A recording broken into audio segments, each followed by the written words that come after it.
Hey guys, I'm Katie, or KB Does Piano, and today we're going to be starting up in level 2B, so congrats, you made it this far.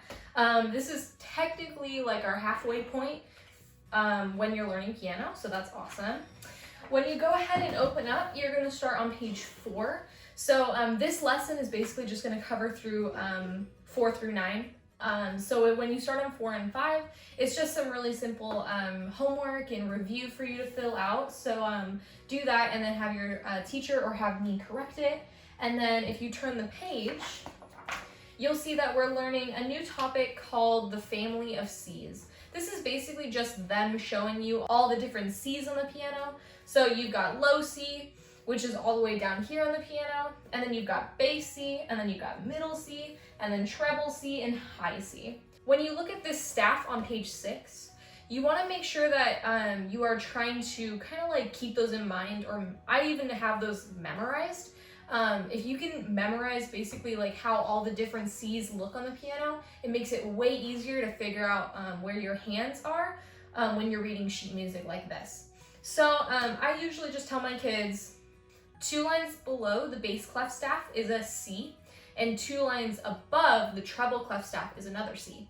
So you can see that there's a low C, 2 lines below, 2 ledger lines below, and then there's a high C, 2 ledger lines above. And then middle C, we know, is just 1 down, so it's a line down below treble clef, or it's a line up on bass clef. So make sure you practice that song. You've got a song really quick on page 6, just doing the different octaves of C's with your hands and things like that.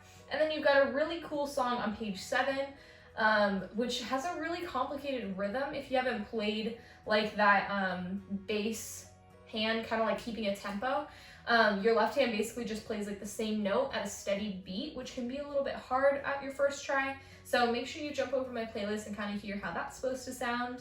And then if you turn the page, we've got 2 more songs that we're going to cover today. So the first one, it's just reviewing a fermata. If you remember, a fermata just means that you're holding the note longer than usual. So this song on page 8 is actually gonna introduce kind of like what your hands would do if they were like crossing over each other. We've done this before a little bit, but now your left hand is gonna do it a couple times. So also on page 9, this song is kind of like the Captain Hook song, but like times 2 on difficulty. So really make sure you get the Captain Hook song on page 7 down and then attempt page 9. So page 9 is basically doing the same like steady tempo or beat as your left hand, except this time instead of doing 1 note at a time, it's doing 2 notes back and forth. So that song can be a bit complicated on the timing. So either jump over to my playlist and hear how it sounds, or you can ask your teacher or me to play it for you so you can actually kind of like hear it and speed it up and that kind of thing. But that basically wraps up this lesson. So the main purpose of this lesson was just to like jump into the first book. So you reviewed stuff from all the other books, and then you just started with kind of trying to get familiar with the different C's on the piano and how they look when we read them in sheet music. So make sure you go check out my playlist with the level 2B songs so you can hear how they're supposed to be played. And I'll see you guys next time. Bye guys!